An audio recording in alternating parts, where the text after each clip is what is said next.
You can fake a review, you can write anything you want online, you can smile for a pretty photo. It might not represent what's actually going on or what your brand actually stands for.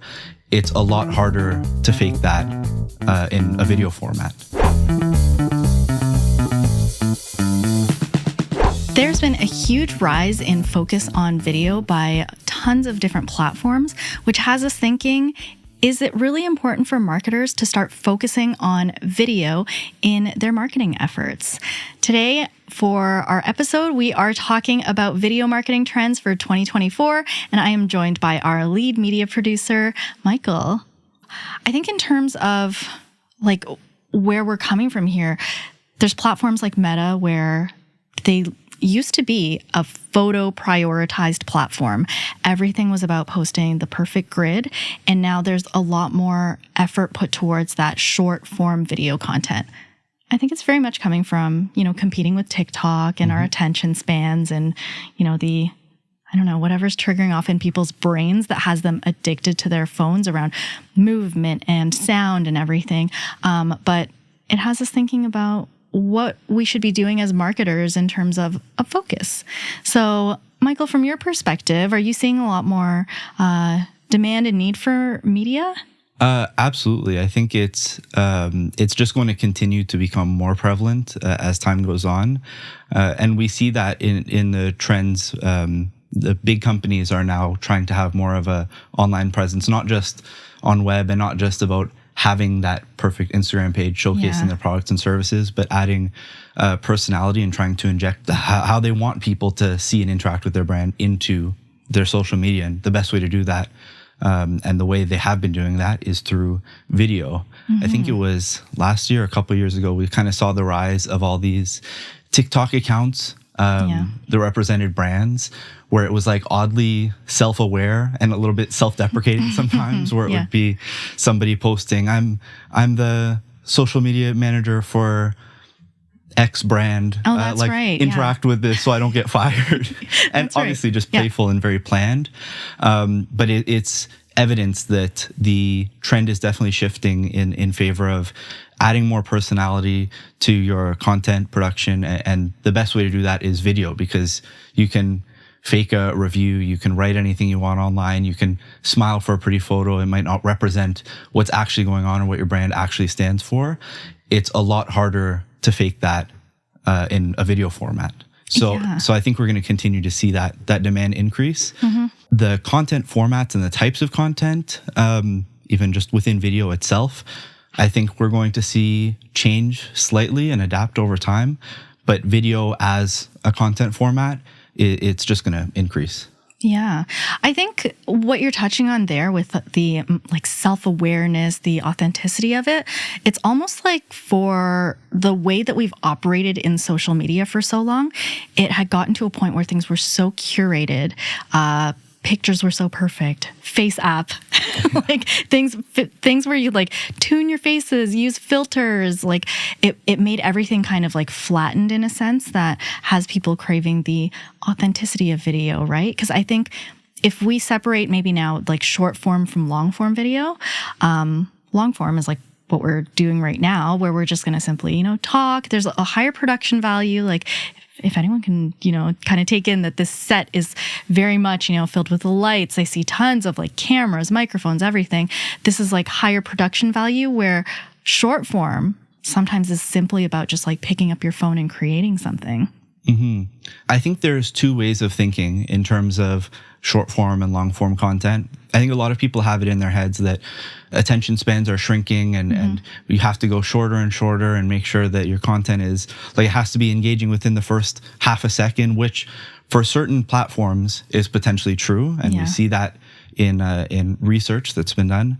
And that's appealing to algorithms though, right? Yeah. But it's not like long form content has no value. And in many cases, it actually has more value, not just in terms of what you are able to produce afterwards, in terms of generating more content from that, but from the viewer's perspective as well.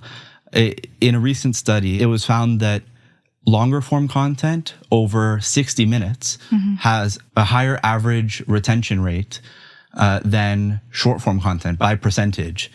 So if somebody makes a 1.5 hour sort of documentary on YouTube talking about some very niche topic, the average viewer is going to watch more of that by percentage than they would watch a video under 1 minute.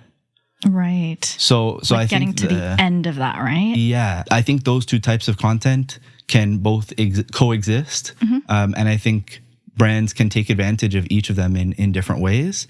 So it'll be interesting to see how that continues to happen. But I think this sort of mindset that it just has to keep being shorter and you can only do short form content, it's important to consider, but it's not the be all end all. And in fact, there's been an increase in production of longer format content for brands in 2023. And I don't think that's going to decrease anytime soon. Yeah, I think it's really valuable to think about the context of that within any given industry or topic, because you're right. Sometimes, things might take a lot more context to dive into, to get really into what you are explaining, whether that is educational, you're trying to add value for your clients, your end user base. And 15 seconds is what I think of as like short form content sometimes. And for our clients, it's more like 30 seconds to a minute. But you're right in that a minute can feel long if it's in contrast to other things that are showing up in Reels and TikTok and everywhere else, where everything else is like 7 to 15 seconds long, right? The context is what's interesting there. I've heard content, instead of being divided into short form or long form content, it's being described as lean forward versus lean back content. Right. Lean forward content is stuff that you're going to do while you're looking over at a phone, stuff that you want that instant gratification. You want to just get the information quickly, or just have information delivered to you in a way that feels good immediately. Like you don't need to think about it that hard. So that's the type of content that works really well in that super short format. Yeah.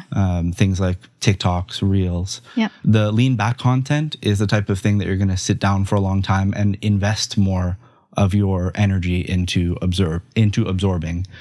I totally resonate with the idea of if a TikTok video isn't interesting me in the first 5 seconds, you can be pretty sure I'm going to be swiping. But if I see like a 2-hour deep dive video on like some random niche topic, it doesn't even need to be something I'm interested in. If it's somebody that I know is going to tell it in an interesting way, then I'm clicking that, and I'm probably going to stick around the whole time, because it's the context of where people take in the content. And that's not to say every brand should start making 2-hour documentaries. I don't think that's the answer. But it might be, depending on what you do. Yep. So something to consider. I know. I think the lean forward and lean back is like, for lean forward, it's very much when you're interacting with social media. You are actively kind of scrolling and commenting and hitting like and really interacting with it. Whereas where you're talking about very clearly like YouTube and just queuing something up and, making a favorites list of longer form content, it's a lot more similar to a sit on your couch and watch TV experience, and that TV watching experience compared to a, social media and interacting and community experience is a completely different thing to analyze, right? I think another way of thinking about it is like, if you're in conversation with someone, and it's somebody that you know well, or it's somebody you care about their opinion. For me anyways, I love to have long, deep conversations with people. And I can sit down with somebody for a couple hours and just talk about one specific topic, niche or general. It's something that I'm willing to do. But if it's something that I'm not really interested in, or it's somebody I'm just passing by, I'm not necessarily going to interact with them anymore after that moment, then I'm probably not going to like stop to have a 2-hour conversation with somebody out of nowhere. And I think it's that mindset shift that people need to be aware of, is like where you're meeting your viewer, I guess, and whether you consider it as like a journey, marketing journey or marketing funnel, or you're making content just to make content. Yeah, that is a really good way of thinking about it, because some of that shorter form content is maybe people's introduction to your account, your brand, that first piece that kind of catches people's attention. But the longer form stuff is, very much for adding a larger amount of value, more context, and going way more into depth, right? Like it's like the surface level versus depth. Absolutely. Yeah. I think the way that NVISION, like we had spent years at this point trying to figure out what is our video strategy. It's been interesting to kind of explore, right from the beginning. We're like, do we just put some stories up on Instagram and go like lowest level of efforts and see where we can go from there? So I would say where we originally started, where we're like, let's put ourselves out there and humanize the brand a little bit and show, who we are, what we like to talk about, what kind of value we can offer to our clients. Our first foray into that was me giving topics to George and saying like, record a quick story, like 30 seconds to a minute. He would just prop up his phone and like, I have some of the old ones where he's like really nervous and is like, hey, so we're just gonna talk about this quickly. And the stories were easy enough to put up, but I think after we did a couple of them, we're like, what's the flow of this? Like, what are we trying to get out of it? And what exactly are we putting into practice by just kind of randomly putting up these stories, and what information are we getting out of it? I think engagement was kind of there. Like, we get a few comments, people being like, yeah, great idea that you shared. But even with our kind of like lukewarm reception, I think George was like, the thing we need is quality. Mm-hmm. Like the first thing that he was like, I want to really dive into video was quality. And so he hired you, Michael. And from there, we kind of like really catapulted the quality of our videos, the variations of them, which was all starting from, talking head or just interviews with George in the office, walking around outside, and then expanding to this whole studio where we're interviewing each other, where we're talking to our clients, where we're doing testimonials and stuff. How did that look when you first entered NVISION and were kind of tasked with, let's get into video? Mm-hmm. I think my first project actually with NVISION was, I guess you could say it's sort of like a trial run that George gave me, was mm-hmm. editing one of those videos that you had instructed him to do. Yeah. So I remember the starting point. I had it was almost a good benchmark to launch off other different types of content or different content strategies. But yeah, it started off with us just picking a bunch of topics.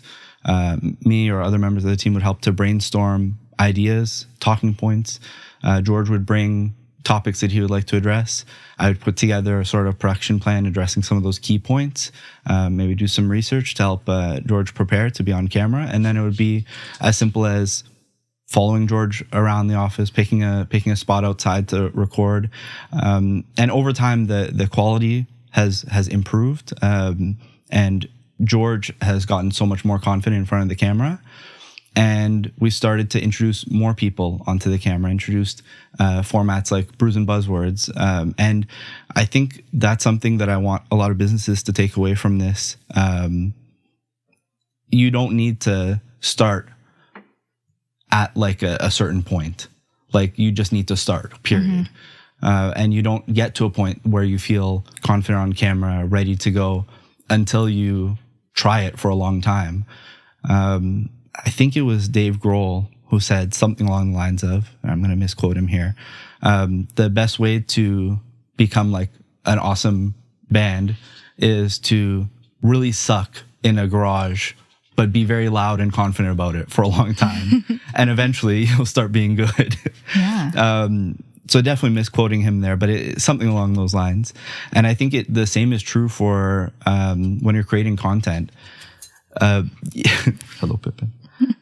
You want to start somewhere, and wherever that is, it needs to be somewhere where you feel confident enough to create it effectively and to want to continue to make it.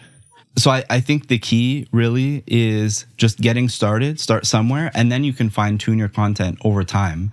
You can find what works best, what's resonating with your audience, and what makes the most sense strategically for the platforms that you want to be on.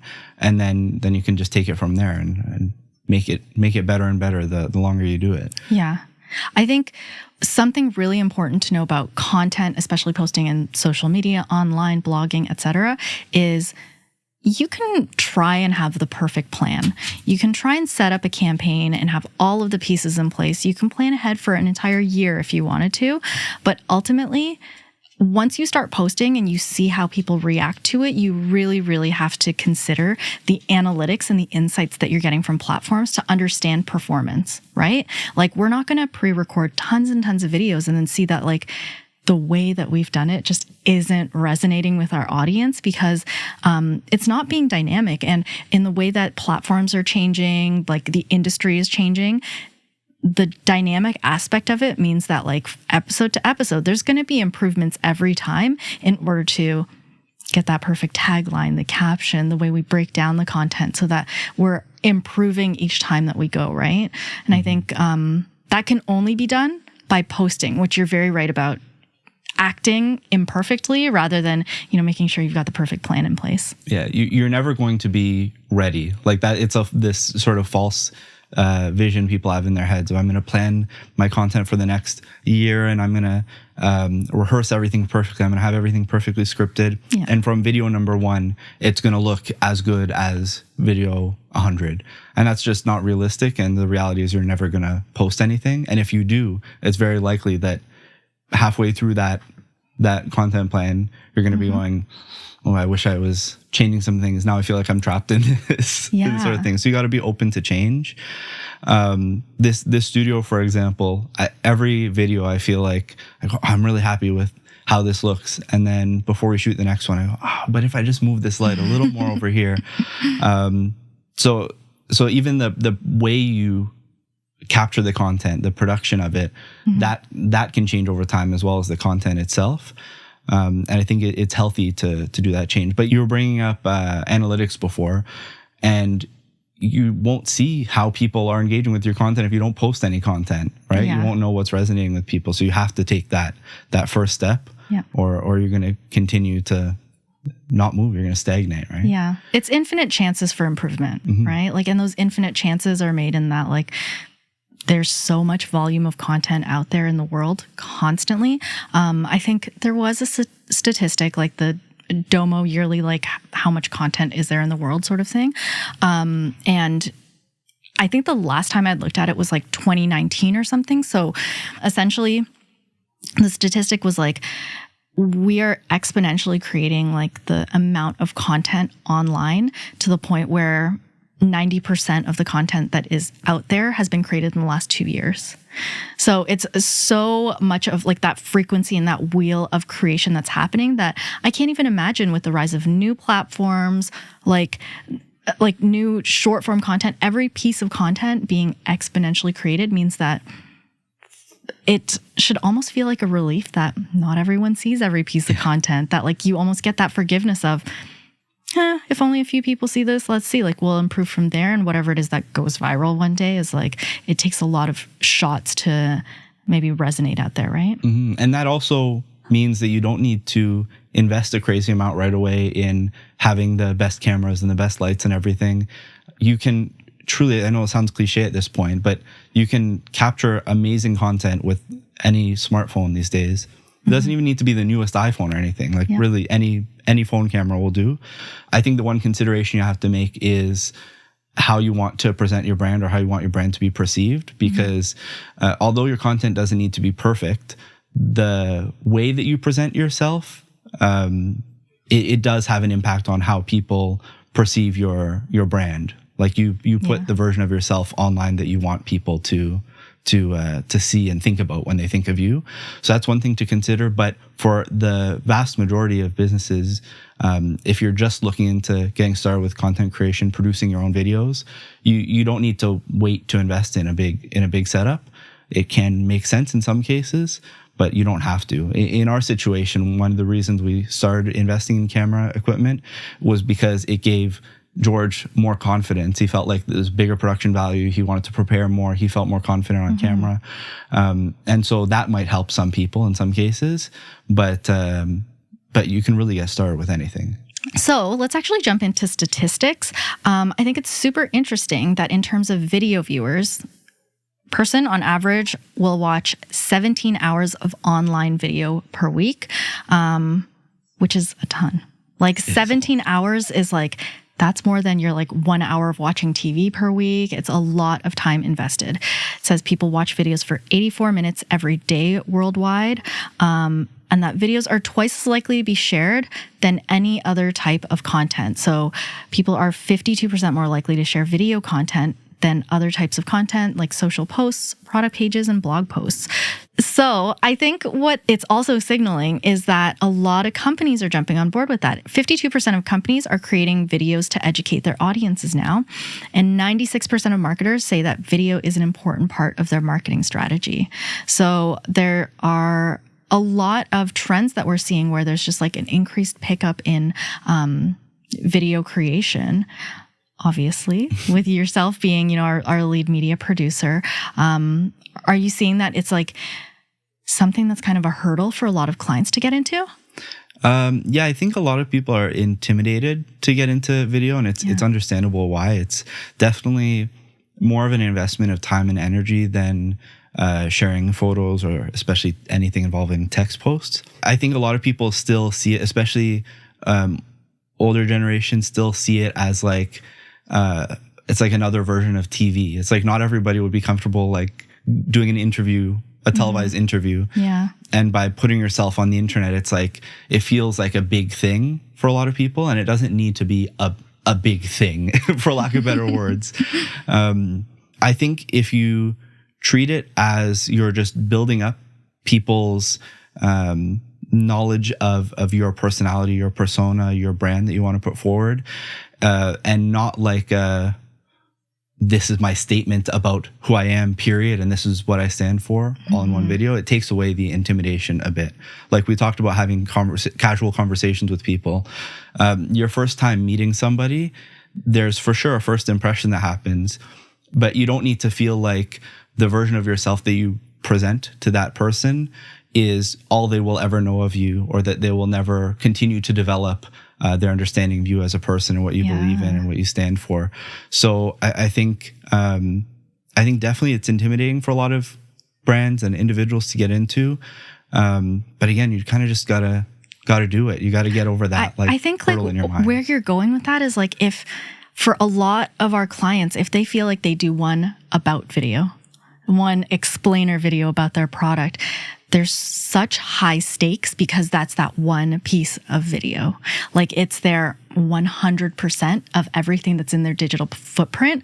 Whereas you and I recording this video, we're like, this is one of 100 pieces of content that we're going to be in, that we're going to record, that there's going to be many more. And so it lowers the stakes there versus feeling like, oh my God, this is everything that's ever going to define us, which is a lot of pressure on like, you know, the production of one or two videos. It is. I think sometimes those videos can be really helpful, especially in web use cases, because usually the context people are seeing that content is they've already seeked you out. They're already interested in whatever you do. And by the time they're watching your about video, if they're going to watch the whole thing, they're already invested. They already care about whatever it is you're doing. So in that sense, it can take a little bit of pressure off. But also recognizing that most people aren't going to be watching those videos out of nowhere. So by putting a focus more on creating content that's valuable for your consumers or your viewers, it allows you to sort of just focus on one small thing at a time versus needing to make this big statement piece. And again, those can be awesome, but I think for brands just wanting to get started, pick one topic, pick one talking point, pick one thing you're passionate about or you can educate on or you can entertain your viewers with, and do as good a job as you can of delivering that narrative on camera. And then see how that goes, see how people respond, and do another one of those videos and tailor it over time.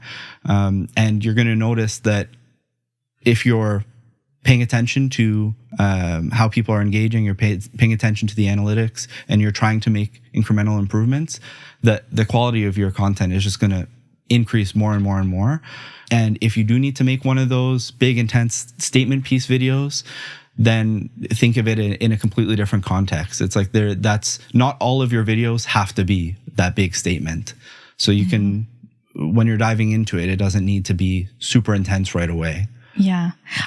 I'm essentially hearing from you that there's got to be a video strategy around more than a single facet, right? Like if we are creating like these about videos, if we're, when we do headshots for clients and we kind of create things that are assets for their site, it is such a different concept around content than if you're creating content for an ongoing flow of posting and creating a pulse on social media, showing that you're still alive and commenting on, recent industry news, making sure that you're staying on top of, updating even what's going on with yourselves as businesses, right? So I think those are like really different pieces of content that are necessary to do. Like it's very much so if we're talking about trends for the next year, it means that almost all brands have to get involved in some form of ongoing content creation. Mm-hmm. And to that point, you can also take advantage of different methods of capturing content to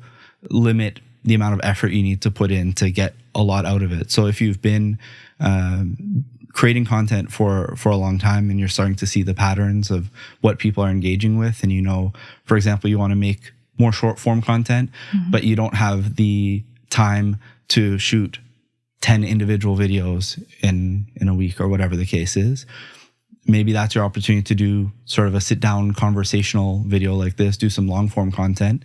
If the long form piece works out, great, but consider it as a tool that you can leverage in other contexts on other platforms. So like this video we're filming here, we're going to edit it, cut it together, export it as a full-length YouTube video. It's going to exist on audio platforms, Spotify, Apple Podcasts. And we're also going to get a ton of social media clips out of it.